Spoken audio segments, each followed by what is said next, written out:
आज की क्लास में हम कन्वर्ट टू शेप ऑप्शन पे बात करने वाले हैं। अगर मैं ऑब्जेक्ट मेन्यू में आती हूँ तो ये यहाँ पे शेप ऑप्शन है और यहाँ कन्वर्ट टू शेप ऑप्शन है। उसके अलावा अगर मैं इफेक्ट मेन्यू में आऊँ तो यहाँ पे कन्वर्ट टू शेप ऑप्शन मौजूद है। तो इन दोनों ऑप्शन को हम आज की क्लास में देखेंगे। उसके अलावा देखेंगे कि इनमें क्या डिफरेंस है। मैं हूं आपकी टीचर मुबीना बारी और आप देख रहे हैं एफर्ट फॉर सक्सेस। मज़ीद वीडियोस और अपडेट के लिए आप हमारी वेबसाइट विजिट कर सकते हैं। उसके अलावा आप हमें हमारे फेसबुक पेज पर भी फॉलो कर सकते हैं। अगर मैं ऑब्जेक्ट मेन्यू में आकर शेप पे आती हूँ तो convert to shape option grey colour में है, हाईलाइट नहीं है, क्योंकि हमारे पास कोई ऐसा पाथ नहीं है जिसे हमने शेप में कन्वर्ट करना है। ये पेंसिल टूल या ब्रश टूल वगैरह से बनाई हुई पाथ को शेप में कन्वर्ट नहीं करता, ये जस्ट पेन टूल से बनाई हुई पाथ को शेप में कन्वर्ट करता है। तो यहाँ मैं पेन टूल लूंगी। पेन टूल लेने के बाद मैं यहाँ पर एक स्ट्रेट लाइन ड्रॉ कर लेती हूँ। लाइन ड्रॉ करने के बाद मैं इसको सिलेक्ट करूंगी और इसके स्ट्रोक के वेट को थोड़ा सा ज्यादा कर लेती हूँ ताकि आपको वाज़ह नजर आए। और उसके बाद मैं यहाँ से लेयर पैनल को ओपन कर लेती हूँ। तो आप देखें यहाँ पे मुझे पाथ लिखा हुआ शो हो रहा है। मैं ऑब्जेक्ट मेन्यू में आऊंगी, शेप ऑप्शन पे आकर कन्वर्ट टू शेप ऑप्शन पे क्लिक करूं तो अब यहाँ पे मुझे लाइन लिखा हुआ शो हो रहा है। उसने इसको एक लाइन में कन्वर्ट कर दिया जो मेरी पाथ थी। उसके बाद मैं दोबारा पेन टूल लूंगी और यहाँ पर शिफ्ट प्रेस करके एक रेक्टेंगल ड्रॉ कर लेती हूँ। मैं ऑब्जेक्ट मेन्यू में आकर शेप ऑप्शन पे आकर कन्वर्ट टू शेप पे क्लिक करूं तो आप देखें यहाँ पे अब मुझे पाथ की जगह रेक्टेंगल लिखा हुआ शो हो रहा है। जिस किस्म की आपकी शेप होगी उसी का नाम आ जाएगा, वो शेप में कन्वर्ट हो जाएगा और ऊपर ऑप्शन भी चेंज हो जाते हैं। उसके बाद मैं ये दोबारा पेन टूल लूंगी। पेन टूल लेकर मैं यहाँ से एक ट्रायंगल शेप बना लेती हूँ। ट्रायंगल शेप बनाने के बाद आप देखें यहाँ पे पाथ ही लिखा हुआ मुझे शो हो रहा है। उसके बाद मैं ऑब्जेक्ट मेन्यू में आऊंगी। ऑब्जेक्ट मेन्यू में आकर शेप ऑप्शन पे आकर कन्वर्ट टू शेप पे क्लिक करूं तो यहाँ मुझे पॉलीगॉन शो हो रहा है, क्योंकि इलस्ट्रेटर में हम पॉलीगॉन की मदद से ही ट्रायंगल ड्रॉ करते हैं। अगर हम पॉलीगॉन की 3 साइडें कर देते हैं तो वो ट्रायंगल बन जाता है, और अगर हम ज्यादा कर देते हैं तो पॉलीगॉन या हेक्सागोन बन जाता है। तो इसलिए अगर हम ट्रायंगल को शेप में कन्वर्ट करेंगे तो यहाँ पॉलीगॉन ही शो होगा। रेक्टेंगल को हमने कन्वर्ट किया है तो रेक्टेंगल शो हो रहा है। स्क्वायर शेप होगी तो स्क्वायर शो होगा, और अगर सिंपल लाइन है तो आपकी लाइन शो होगी। और अगर आप रेक्टेंगल ड्रॉ कर रहे हैं और रेक्टेंगल की लाइन आपकी टेढ़ी है तो वो रेक्टेंगल नहीं पॉलीगॉन में ही इसको कन्वर्ट करेगा और पॉलीगॉन ही उसको शो करेगा। जैसे आप देखें मैं यहाँ पे दोबारा शेप बना लेती हूँ। ये मेरी शेप थोड़ी सी टेढ़ी है। और उसके बाद मैं ऑब्जेक्ट मेन्यू में आकर शेप ऑप्शन पे आऊं तो कन्वर्ट टू शेप का ऑप्शन है। तो आप देखें उसने इसे पॉलीगॉन ही शो किया है, उसने इसे रेक्टेंगल शो नहीं किया। रेक्टेंगल शो करने के लिए आपकी लाइन बिल्कुल स्ट्रेट होनी चाहिए। ये ऑप्शन जस्ट इतना ही वर्क करता है कि आप पेन टूल से क्रिएट किए हुए पाथ को शेप में कन्वर्ट कर सकते हैं। आप इसमें कोई कलर भी फिल कर सकते हैं। मैं इसे सिलेक्ट करूंगी और इसमें कलर फिल कर देती हूँ। और ऑरेंज कलर फिल करने के बाद मैं इसको सिलेक्ट करूंगी। सिलेक्ट करने के बाद ऑब्जेक्ट मेन्यू में आकर शेप ऑप्शन पे आऊंगी तो यहाँ नीचे एक्सपैंड शेप का ऑप्शन है। वैसे तो एक्सपैंड ऑप्शन को हम पहले भी देख चुके हैं। जब हम किसी शेप को एक्सपैंड करते हैं तो उसकी आउटलाइन एक सेपरेट ऑब्जेक्ट बन जाती है और उसका फिल एक सेपरेट ऑब्जेक्ट बन जाता है।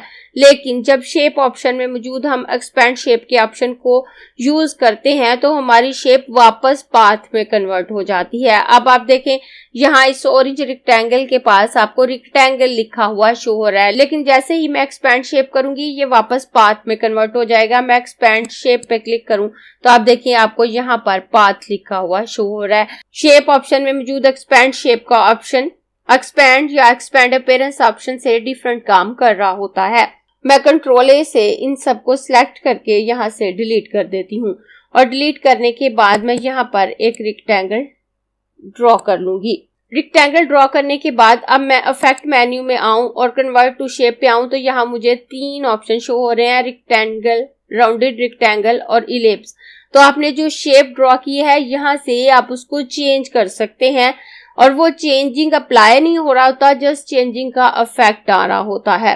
जैसे यहाँ मैंने जो शेप ड्रॉ की है वो एक रेक्टेंगल है, अगर मैं उसे राउंडेड रेक्टेंगल में कन्वर्ट करना चाहूँ तो आप देखें यहाँ पे राउंडेड रेक्टेंगल आ गया। मैं यहाँ से भी शेप चेंज कर सकती हूँ, और अगर मैं यहाँ से इलिप्स सेलेक्ट करूँ तो ये इस तरह से इलिप्स शेप में आ जाएगा।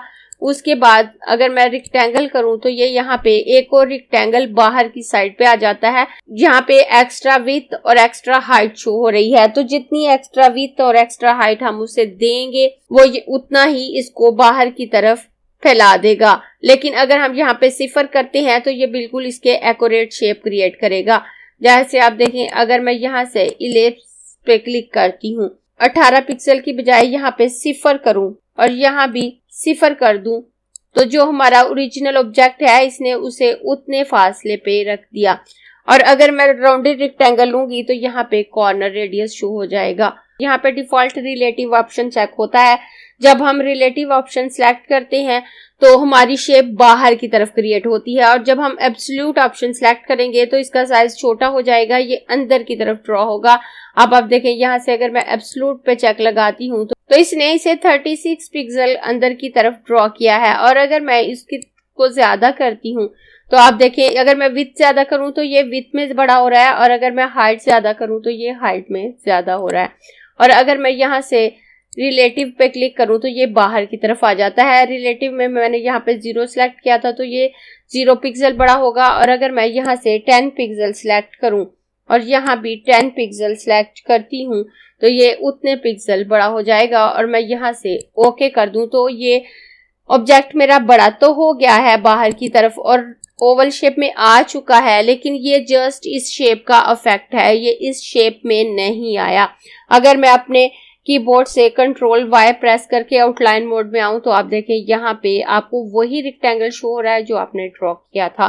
मैं दोबारा Ctrl Y सिलेक्ट कर देती हूँ, और उसके बाद अगर आप इसको सिलेक्ट करें और ऑब्जेक्ट मेन्यू में आकर यहाँ से एक्सपेंड अपीयरेंस पे क्लिक कर दें तो अब ये शेप ओवल शेप में कन्वर्ट हो चुकी है। जब तक आप एक्सपेंड नहीं करते उस पे जो शेप हमने चेंज की है वो जस्ट उसका इफेक्ट होता है, एक्चुअल चेंज नहीं होता। अब अगर मैं Ctrl Y करूं तो आप देखें इसमें ओवल पाथ मौजूद है।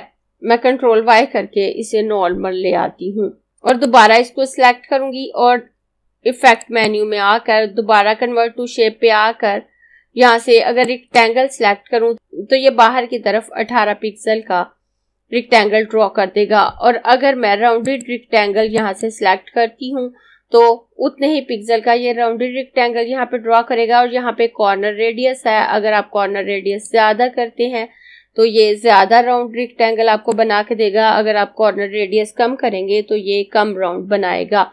मैंने इस वक्त 60 पिक्सल इसके कॉर्नर को रेडियस किया है और यहाँ से ओके करूं तो ये यहाँ पे राउंडेड रेक्टेंगल क्रिएट हो चुका है, लेकिन ये जस्ट इफेक्ट है। अगर मैं आपको Ctrl Y करके दिखाऊं तो हमारे पास अभी भी ओवल पाथ मौजूद है। मैं दोबारा Ctrl Y कर दूंगी और अगर मैं ऑब्जेक्ट मेन्यू में आकर यहाँ से एक्सपेंड अपीयरेंस पे क्लिक करूं तो अब ये राउंडेड रेक्टेंगल बन चुका है। मैं दोबारा इफेक्ट मेन्यू में आकर कन्वर्ट टू शेप पे आकर रेक्टेंगल पे आऊंगी और अब मैं यहाँ से एब्सोल्यूट सिलेक्ट करूंगी। एब्सोल्यूट सिलेक्ट करके यहाँ से ओके करूं तो आप देखें आपका रेक्टेंगल कुछ इस तरह से ड्रॉ हुआ है। और अगर मैं ऑब्जेक्ट मेन्यू में आकर एक्सपेंड अपीयरेंस कर दूं तो ये इसी साइज में ड्रॉ हो जाएगा। और अगर मैं इसके साइज को बड़ा करूं तो बड़ा कर सकती हूँ। मैं Ctrl Y करके दिखाऊं तो आप देखें ये इसकी बात है। मैं दोबारा Ctrl Y कर देती हूँ। इस तरह से ऑब्जेक्ट मेन्यू में मौजूद कन्वर्ट टू शेप ऑप्शन से आप किसी भी पाथ को शेप में कन्वर्ट कर सकते हैं और एक्सपेंड शेप के ऑप्शन से उसको वापस पाथ में तब्दील कर सकते हैं।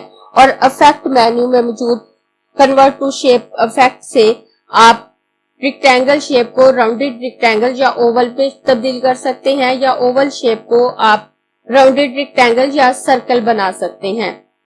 अगर आपको ये क्लास पसंद आई है तो लाइक कीजिए, अपने दोस्तों के साथ शेयर भी कीजिए ताकि वो भी सीख सके। आप अपने क्वेश्चंस और व्यूज नीचे कमेंट बॉक्स में लिख सकते हैं। और अगर आपने चैनल सब्सक्राइब नहीं किया तो प्लीज सब्सक्राइब कीजिए ताकि आपको आने वाली वीडियोस का नोटिफिकेशन फौरन से मिल सके।